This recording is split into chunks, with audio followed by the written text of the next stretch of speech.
from Taipei Airport. Welcome to the GCN Show.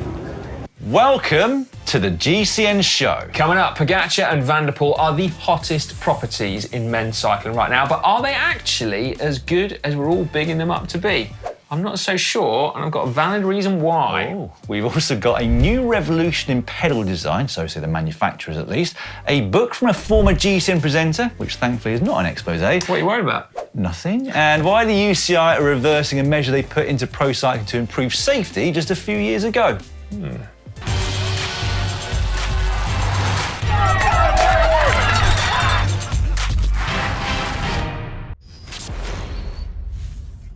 This week in the world of cycling, we learned that another nail in the coffin of track cycling was firmly hammered in by Warner Bros. Discovery as a result of the cancellation of an 8-year contract to put on the Blue Ribbon Track Champions League after just 4 years. Ouch. Now, it leaves track racing without an international flagship series. The question is it because track racing is a bit boring and no one cares?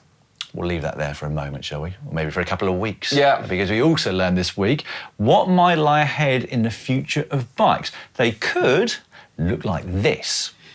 No, the future of bikes is not balance bikes, although technically the riders of said bikes are clearly the future of cycling. But no, this was actually a surprisingly important product release from Giant, having been set an engineering challenge from their president to create carbon bikes out of recycled materials. So this one has less than 50% carbon emissions in the material than one made of virgin carbon.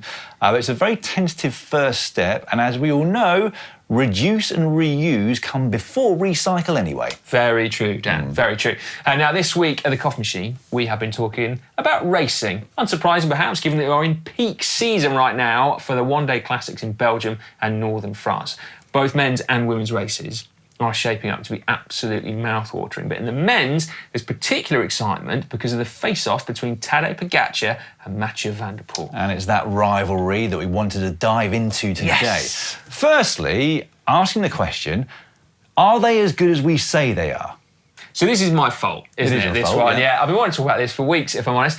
So I was watching the racing over the last few weeks, and when I was doing so, I wondered whether or not the reason those two look so good is actually because the other riders were comparatively less strong, basically. Now, my understanding is that everyone is on a super high level, but are they? I think it's such a difficult question to answer because things have come on so much with bikes, clothing and nutrition, not to mention the differences in how races are raced. It's kind of pointless to compare times on climbs and speeds, etc. However, given how much knowledge is available to everyone now, given how this generation of cyclists are, in my opinion, at least, more dedicated more of the time than any previous generation, I would say that Pogačar and Van der Poel being head and shoulders above others is more an indicator of their immense talent rather than those they're beating being a step below previous generations. It's a big gap, though, isn't it? A really big gap. And I don't think you can compare because with the same knowledge, I mean, what would the previous generation look like? Do you see what I mean? If they knew then what we know now, when we look back a few years, not many years, we get to really big names like Brunel and Cancellara, absolute giants of cycling at the time, who particularly, I think Cancellara could do incredible things, even to the point where he got accused of riding an e-bike. He looked so blooming good. So are they better than that? Another quite difficult question to answer, come on, Si, for Dan, the same off your reasons fence. that I stated before. Should we look at some stats? Let's dive into on. some stats. Safety in numbers. All four of the riders we're mentioning there with their rivalries, they've won 7 monuments in their career. Okay. So given that both Pogačar and MVDP are still in their prime, you would imagine they will quickly surpass those other two. Yeah. So I would say that means they're better. But I think a lot of that depends on who they're racing as well, doesn't it? Because, you know, in the history books, in 20 years' time, they'll all be judged equally because a monument is a monument. But here and now, what adds value to their victories is the rivalries, right? So, you know, Pogačar winning the Lombardia, it's a monument, but Doesn't mean as much. it doesn't mean as much. So what I think I've worked out is that Pogačar and Van der Poel actually need each other in order to cement their legendary status, just as Brunel and Cancellara also needed each other to create their legacy in the sport. So you see, I started thinking about this because of a book I was reading about the Sebco Steve Ovett The rivalry. running legends. Running, yeah, I don't know why I was reading it, but for those that don't know about this, because you're not into running or you're not old enough, so Coe and Ovett were giants of athletics, weren't they? In the late 70s and the early 80s. They achieved incredible feats in middle distance running, but really their reputations were made on their rivalry. So one without the other would have faded into relative obscurity by now. But they are still rightly revered as absolute titans of the sport. And I feel like Pogačar and Van der Poel need this, okay? They need this, the sport needs this, because a champion without a rival is all the poorer for it. And I guess maybe without that rival, that key rival, they wouldn't have won as much, any of them. Sounds strange to say, doesn't it? But I guess having someone that good as a rival is fuel to getting better yourself, isn't it? There's no doubt, really, that Pogačar upped his game when he was beaten twice in succession by Vingegaard at the Tour of France. And it kind of feels like Van der Poel has upped his game over the years. First, he was determined to beat Van Aert, and now, the next 2 Sundays, Pogačar. Yeah, and I'm sure that is true, but I also think it's more than that. Because again, if we go back to Brunel and Cancellara again, I remember Killian Kelly, our statistician from a couple of years back. Killian? We miss you. We miss you. Anyway, he said that in spite of their famous rivalry, they actually hardly ever raced each other, did they? But it was the thought of them racing against each other that was so intoxicating to fans. And so it made them bigger. And even further back, Bernardino and Greg LeMond, I mean, that's a rivalry that's gone down in legend, but actually it only existed for a couple of years. But again, it's made them bigger. I take your point, Si. I take your point. But let's go back to Bone and Cancellara, Pogačar and Van der Poel. One of the things that makes those rivalries so intriguing is that they're only rivals on sort of 2 or 3 weekends per year. Yeah. And so Cancellara obviously was a monster time trialist who was a beast in the classics. Tom Bonen was a monster sprinter who was a beast in the classics. Van der Poel is a monster classics rider who actually doesn't really give a monkeys about much else on the road, does he? Whilst Poggy is... Well, he's a monster who's a beast in everything, I would say. He is, isn't he? And that latter one is the rivalry that we never expected, really, isn't it? Because, I mean, who could have imagined 5 years ago that a Grand Tour winner would once again win Flanders and once again race Paris-Roubaix? Very true. If Pogačar didn't exist, would we be thinking that Vingegaard or Roglic might race Flanders or Roubaix? Absolutely not. Which and just as well for their sakes as well. Really. But, I mean, this is why... These riders need each other, don't they, to cement the legend? Because I think without Pogačar there, I'm not saying Van der Poel would have it easy on Sunday, but you'd imagine it would be easier. And Pogačar there adds value to Flanders. Oh, it certainly does, yeah. Yeah, well, let's hope both of them do race it. Otherwise, it might not be much of a competition. Yeah. I was trying to think of whether there was an equivalent now or in previous years on the women's side, and it's quite difficult to find an example, I would say, because Voss obviously is like the Merckx of cycling. Everything that she won back in the day and continues to win now. Well, back in the day, she was so dominant, wasn't she? She still wins now at a slightly lower rate. I think the closest we really have is Vollering and Kopecky, which is remarkable to say, really, given that until quite recently they were on the same team. Yeah. But there's still that rivalry. That's it, yeah. A bit like Le Mans and Nino, actually, in some ways, isn't it? Very true. Does have the ingredients, though, Vollering and Kopecky, of being a great rivalry, I would say, because, again, their strengths are quite different. Vollering's the climber, I guess the GC rider who can also win the classics, whilst Kopecky is more the sprinter type from a track background, etc., who is steadily and quite quickly, actually, improving in the mountains. So the more that time goes on with those two, the more races, I'd say, they'll both be looking to win, which, again, like you said, is key to the rivalry. It's true, but they also, for the rivalry to really come to the fore, it needs to be just the two of them, doesn't it? Like, that's the other important thing. So if we go back to our original question, because we have sidetracked slightly, apologies for that, but do you think Pogačar and Van der Poel are genuinely as good as we've been saying they are? I do. Do you? I do, absolutely, yeah. For me, they are both such complete riders in the races in which they want to succeed and can succeed. They're both so consistent as well. That's a big point for me.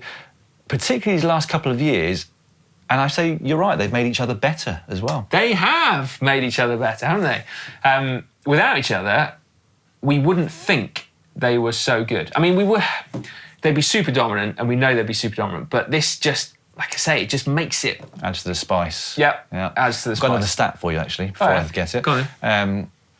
Actually, I'm going to ask you to guess. Okay. How many times do you think both Bonin and Cancellara finished on the podium of the same monument? Don't know. 7? Lucky 7? 3 times. 3 times? 3 times. No and way. Can you guess with Pogačar and Van der Poel, same monument, same podium?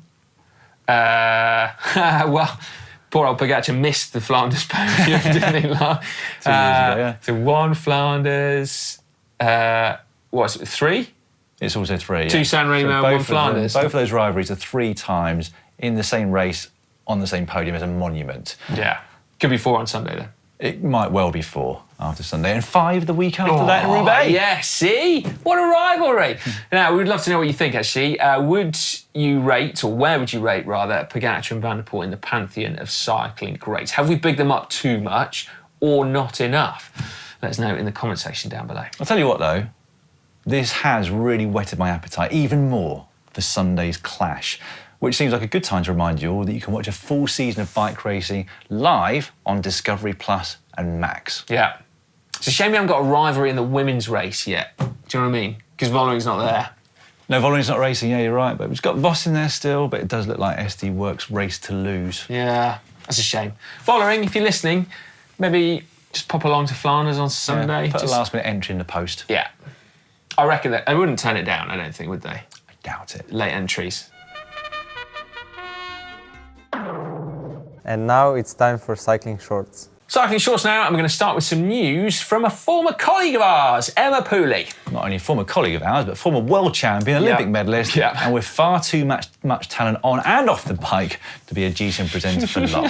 She got in touch with us anyway to tell us that she's releasing a recipe book. Yeah, so it's called Ode to Joy, and it's something that she was actually cooking up crikey. when she was here, mate.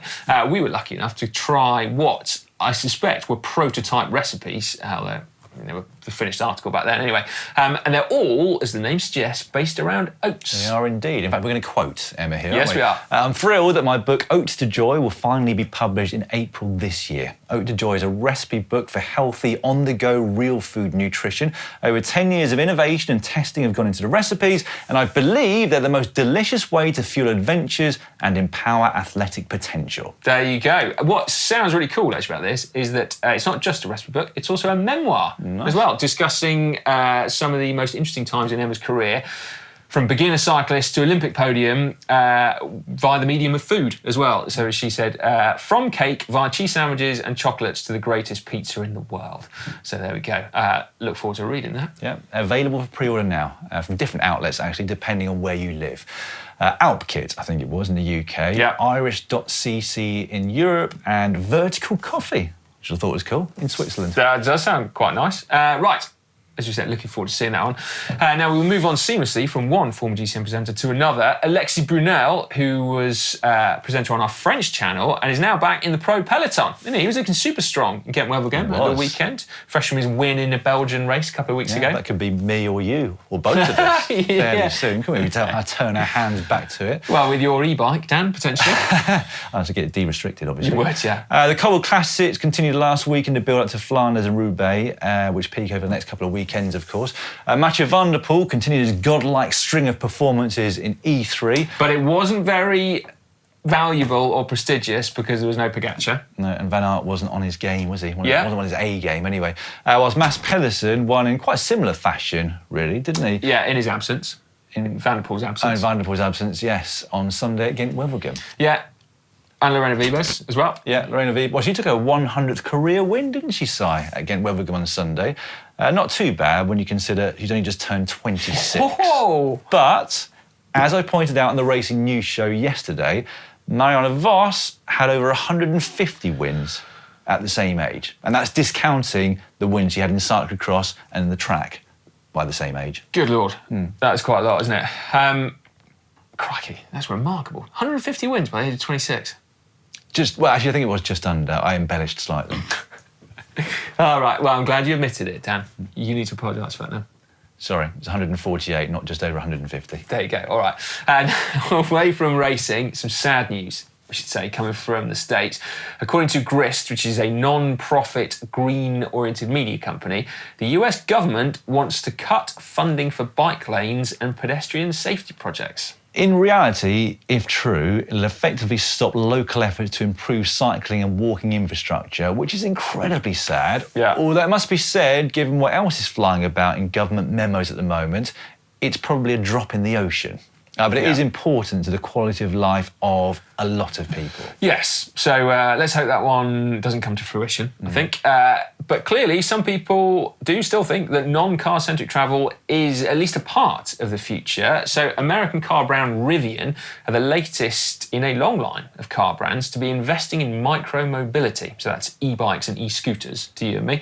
And they, too, have set up a new brand called Also. No product shots at the moment, but it sounds like they've been working on this for a couple of years now. So let's see if there's any innovation going on. I hope there is. Oh, well, I hope there is as well. I mean, I think to cut it, they will need some innovation. Helps, doesn't it? Well, yeah, exactly, because if they ain't got the products, that's just one big marketing challenge, isn't it? But anyway, speaking of innovation, I've got to say, pedals, not really moved on for a while, but Ekoi have now finally officially launched their PW8 pedals, which could really shake things up, basically. So they're lighter, they have a bigger contact area, they have lower stack height, and they say with cleats you can walk in. And they even did some consultancy and tests with our very own Ollie Bridgewood and Alex Payton to help work out the pedalling efficiency, didn't they, of the new pedals?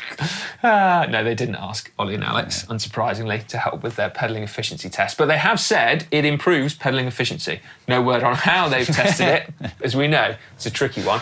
The only downside with the new pedals, we should say, is that they require new shoes because the cleat fitting is unlike anything you've ever seen before. It's basically like 4 bolts, but separated by half the shoe and 2 little kind of nuggety cleats, basically. So anyway, it's going to be interesting to see what they're like, really. And we still don't officially know how they work, although Alex Payton thinks he knows. Well, he spent a good 5 minutes watching a video in French, actually, to see how they work, didn't he? Yeah, I mean, that doesn't sound like much research when you put it that way. But, Not really, no. But yeah, he reckons there's the flex in the pedal body is what allows the cleat to attach, yeah. Okay. Anyway, in more future tech news, helmet materials might also be up in their first shake-up in a while. A team of scientists from Sweden and Iran have created a new 3D printed material with auxetic metastructures. Oh, they sound good. I want auxetic metastructures, don't you? So in essence, they've said the 3D printing of this material allows it to have complex structures built into it. And so actually it can absorb any impact by contracting in all directions and therefore absorbing the energy within the material, as opposed to, and this surprised me, expanding on impact. I didn't think polystyrene did that, but anyway. Doesn't seem to make much sense. One to watch then, for sure. Yeah. I was also struck by something in the Science blog article that was where they said for the approximately 1 in 3 cyclists who report helmet discomfort as a barrier to consistent use. I've never heard anyone say that they have a very, very uncomfortable helmet. It's only like 1 in 3. 1 in 3. So yeah, we thought we could perhaps have a quick show of hands in the comments section. Do you find bike helmets uncomfortable? We were chatting to our colleague Matt, who said he has a big head, and he said that he used to find helmets uncomfortable until he found the right brand. Really? So yeah, maybe it is a thing. Maybe just lucky that we've got pinheads. But anyway, let us know.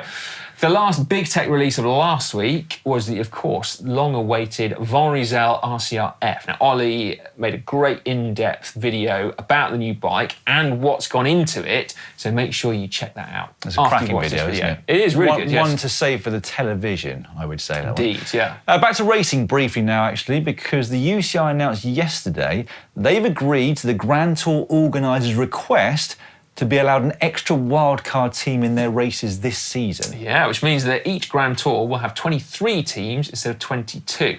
So they're made up of the 18 world teams, so you get an automatic invite, the 2 best-ranked pro teams, the next level down, that's Lotto and Israel Premier Tech, and then now 3 extra teams of the organisers choosing. Now, the reason they've given this extra team to these Grand Tours is the emergence of several pro teams, so the second division of cycling, such as Q36.5 and Tudor, both of whom have invested in big-name riders. So they've made the job of the organisers choosing those wildcard teams quite hard. Yeah, now that's fair enough, you might say, but as Jonas Kreter pointed out on X, the UCI put out a press release in 2017 saying that in order to improve the safety of the riders, the spectators and the race convoy, the UCI Management Committee has decided to limit the peloton size to a maximum of 176 riders. So, either the reduced team numbers and sizes didn't have a positive impact on safety, or the UCI simply caved into the requests of the well-funded race organisers. Well, I mean, in terms of crash stats, it hasn't made a difference, has it? The issue is what else has gone on since 2017 that might have made crashes worse. Yes, yeah, there's no solution yet, is it? No. Is there, should I say? Not really. Right, competition time, folks. Core have released a new version of their game-changing body temperature sensor. This one is called the Core 2, and we have one to give away. Fantastic stuff. We'll put a link in the description below. If you follow that and click on it, it'll tell you everything you need to know about how to enter this giveaway.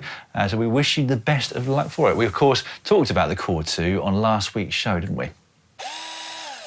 Hack/Bodge of the week. Now, your chance on the show to get involved. All you've got to do is head to globalcyclingnetwork.com/uploader. Send us your videos and or photos of everything you've seen out and about or your own hacks and bodges. First up this week, Rock Yurkovsek put 2 days before a race, I cleaned my bike and freshly waxed my chains. As I went for a test ride, my chain started slipping at sprints over 600 watts. It was Saturday, so there was no option to get a new crank, and I also tried multiple chains, none worked. As the crankset will have to be replaced anyway, my only option left was to modify it for the race. I took the Dremel, my goodness, sounds ominous, and got to work deepening the grooves. The aluminium was surprisingly easy to work with, and after 4 passes, the big chainring looked much better. 1 millimetre deeper grooves combined with a fresh chain are effectively the same as ½ millimetre elongated chain over 132 millimetres, so I was hopeful it was going to work. On the morning of the race, I took it for another test spin, and voila, worked flawlessly. No problems during the race, and I finished 5th in my category. Oh my word, my mind is slightly blown. I love that. That is I absolutely love. Yeah, I mean, that's fantastic. one of the best hacks I think I've ever seen. I just think, like, how much extra life could you get out of a chain ring by dremeling it? Well, surely it only works to a point. Why not? You could just constantly keep machine. Well, no, but the diameter of the chain will gradually get smaller. There's got to be some point where the chain sort of doesn't fit in the whole. I don't know. Good point. Maybe you could just convert it from a 52 tooth to a 51 tooth. Yeah, I've gone compact. Yeah, why not? There's plenty of life left in that aluminium. Oh, that's amazing. Thanks for sending that one in, Rob. Rock. 100% hack from me. Yeah, me too. Sneaky Gav sent this one in. I often get a runny nose when riding, inside or out. I found a solution is to keep a roll of bog paper nearby as a substitute for tissue, mounting to my speed play pedal on my nearby stand. I can easily take the required amount to the perpendicular orientation, which allows for the paper to roll off in the correct manner every time. Oh my goodness me. Bodge. Yeah, I mean, I suppose it depends where you're doing your indoor training, but I mean, am I wrong here? But is a snot rocket not acceptable indoors? No. You don't think? No. Not even a garage. I mean, I wouldn't do that either, but just Should checking. we move on? Okay. I'm saying Bodge. Yeah, I'm saying Bodge. Yeah. It doesn't really look very neat. I don't see any need for it. Just have a towel. No, just put your tissue somewhere else. Have a box of tissues like any normal person would have. Well, also, if you're sweaty, you do need a towel. Do you know what I mean? It's like a hanky then, isn't it? Like a giant handkerchief. Shadow Squid. I bought a bike to work on to help with the bicycle withdrawals while the collarbone is healing. Very excited. 2009-ish Ridley Helium that actually fits me. But being second-hand, it didn't come with any spaces for the integrated seat post. I have access to free 3D printed through uni though, so figured this was a great opportunity to try it out. Spent an afternoon learning the very basics of CAD, traced a top-down photo of the seat post and then adjusted the height to 1 millimetre increments. Seems to have turned out all right, and now I maybe have the 3D printer bug. So cool to be able to turn an idea into a physical object. No way. Does that work? I mean, I can't remember the seat mast from the 2009. I do remember it. So the seat post went over the seat tube, and so I think to raise and lower the seat, you needed these spaces.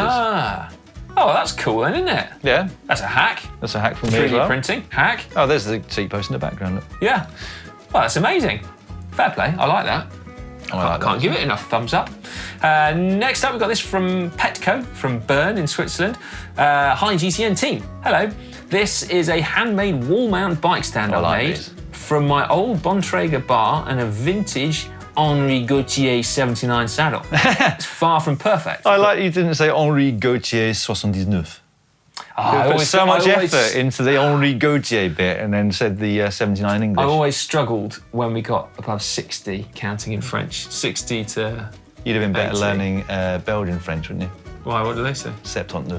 They've Do got. they? They have a word for 70 and 80 and 90. Well, that's a fact for the day, isn't it? 99 is funny in French, isn't it? 4 20s, 10 9. Yes, it is. That's incredible. Oh, to think we've spent all this time together, Dan, over the years, and you've just trotted that one out.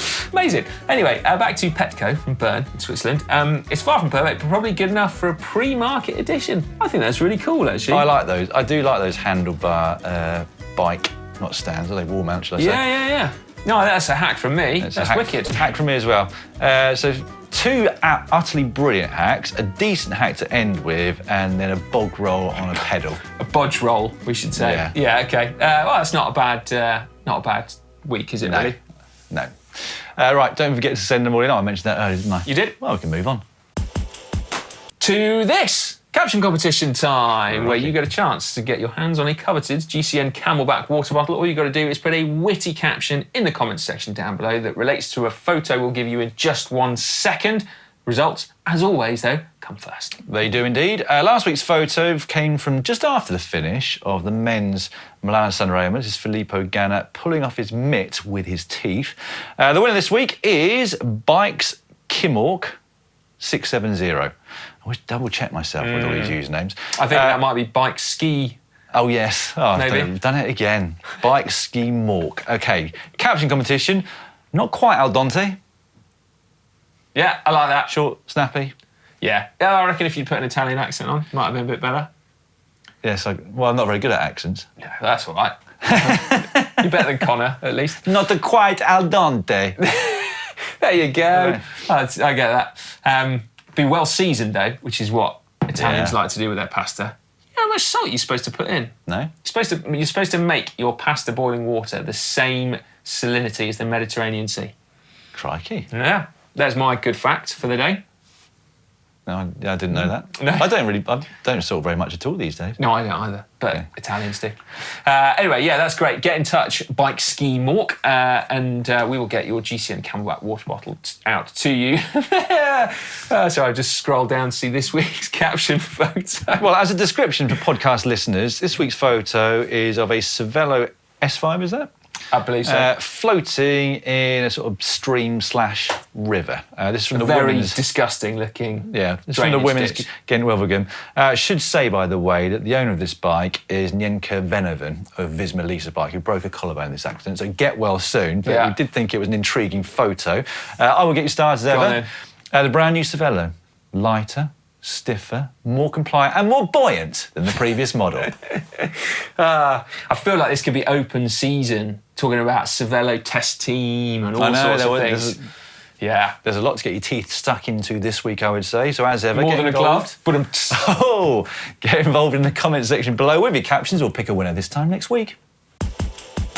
Before we tell you what's coming up on the channel this week, we're going to go through a few of our favourite comments from last week. Before we get onto a few of our favourite comments from last week, we are going to promote our special T-shirts. Yeah, boy. Dedicated to the spring classics in Belgium and northern France. You've probably noticed them throughout the show. If you like them and you would like to order one and help us continue to make free-to-view content, as ever, shop.globalcyclingnetwork.com, or there's a QR code on screen. Where is it, Si? That. I'm getting you to do that because the editor did me over last week. Yeah. Totally made you look like an idiot, didn't it? Yeah. That serves you right, Dan. No, as Dan said, though, not only, I think, do the T-shirts look cool, designer Dan, not this one, did a mega job, but also, as this Dan said, helps support the channel as well, which we really appreciate. Yeah.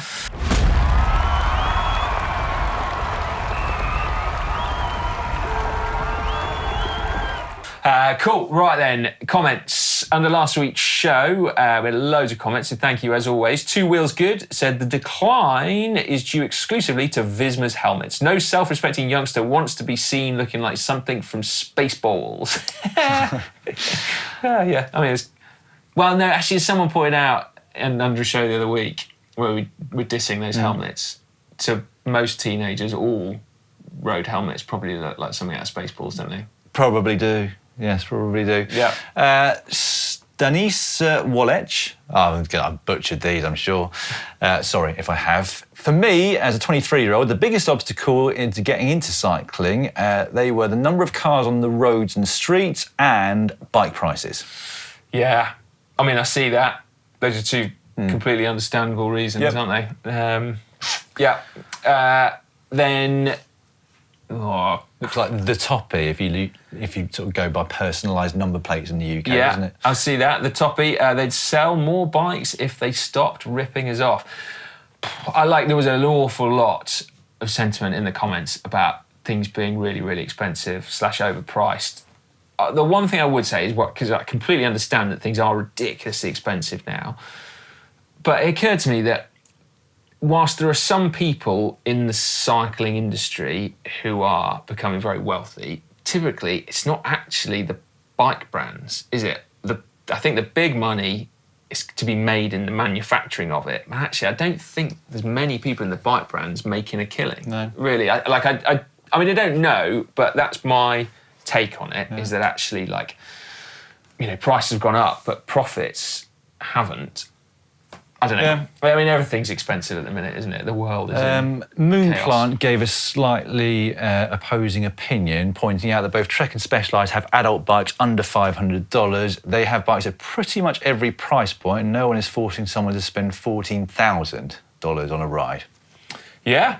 I mean, that's a fair point, isn't it? It is, yeah. Underneath the new Turn Cargo Bike First Look that Si gave you last week, Boopop put, thanks for more content on cargo bikes. They make towns and cities a genuinely more pleasant place to live by reducing the number of car journeys. The people who are complaining about this, this one appearing to be an ad, clearly haven't read the first sentence of the video description or watched previous videos from GCN on the subject. Yeah. Yeah, to be fair. And hey, if it's an advert for e-cargo bikes, they are amazing. That's my personal opinion. And as Bebop said, more of them means fewer cars, which is only a good thing. And I mentioned to you earlier, I was in Ghent at the weekend, and the lack of cars is unbelievable. Yeah. I thought maybe it was closed traffic. It wasn't. It's just people are encouraged to go by bike everywhere pretty much, or on foot. And whatever they've done, which Si was explaining to me earlier, has clearly worked based on what I saw the last few days. Maybe we need to go to Ghent, Dan, and do some research. I'd be up for going to Ghent. Yeah, I thought you might be. Oh, on bikes. Yeah, I mean, we do. Well, I mean, Quite a few bars there as well. We can research bikes, but you can't do that all day, every day. No, we need a debrief somewhere. Some downtime. Okay, good. Alex R. Fane put, looks like Si finally got himself some new jeans and fresh trainers, looking sharp. I did. Thank you, Alex. I did get some new jeans and some new trainers, and I'm very pleased. No, he paid for himself, full price and everything. Do you know what, though? I'm in my 8-year-old jeans and similarly old trainers today. Because I cycled in my very nice, fresh-looking Lycra, and then when I got here, I put on my creased old clothes that are in my locker. So there we go. Anyway, good job, I got a nice new T-shirt instead. Underneath the Van Rysel RCR-F video, Cyprian Spiridon. Last time GCN did a video about Van Rysel bikes, I ended up buying an EDR Ultegra, and it is an amazing bike. Oh, there you go. That's cool. Very good, isn't it? Meanwhile, there was a bit of a thing going on with some of the comments because Daniel Hastings said, Ollie going for the Christoph Decay look in this one. Subarctic Moose, Ollie and Christoph have become one. And finally, Nathaniel May. I'm doing terribly at this today, sorry. Yeah. Is it just me, or is Ollie starting to look more and more like Christoph from Alpecin de Koenig? And actually, there was another person as well who pointed out the resemblance. I mean, he is starting to look a little bit like Christoph de Koenig from Alpecin de Koenig. I tell you what, though, there's one fundamental difference between them. Christoph, could he do some sort of test with pedals and shoes? Exactly that. Is that what you were going to say? Yeah, it was. Christoph would never make that mistake that Ollie made. He also knows that it hurts is not hertz per second as well. Which that's why Ollie's with us and Christophe Decay was at Alps and this is a good point. And it's also why someone put in the comment section, you should never trust an organic chemist. That must be some kind of science joke, but anyway, there we go. Right, and then lastly, underneath are your handlebars too low? Here's why, where Connor was extolling the virtues of a life behind high bars. Bike Tribe said at a certain age, you've got to raise the front if you want to be comfortable on a bike for more than a couple of hours. Comfort is smooth, smooth is fast. Yeah, very good point. Peter Harper, it's not the height of my bars that is stopping me from getting aero. It's my belly. Well, your belly makes you more aero, doesn't it? It does, yes. Apparently. It does. All right, coming up on the channel this week then, tomorrow, well, we've got 2 videos coming out for you. One is the big preview for the Tour of Flanders men's and women's this coming Sunday, whilst the other, it's a super comp we've put together of GCN versus the pros over the years. On Thursday, Connor's doing his Everyday Heroes. Yes, I'm super excited to see that one, actually. So we've recruited some people from around GCN Megabase who ride, but maybe aren't doing so much of it as, I was going to say us, but they're probably as much as Dan. How is the training going?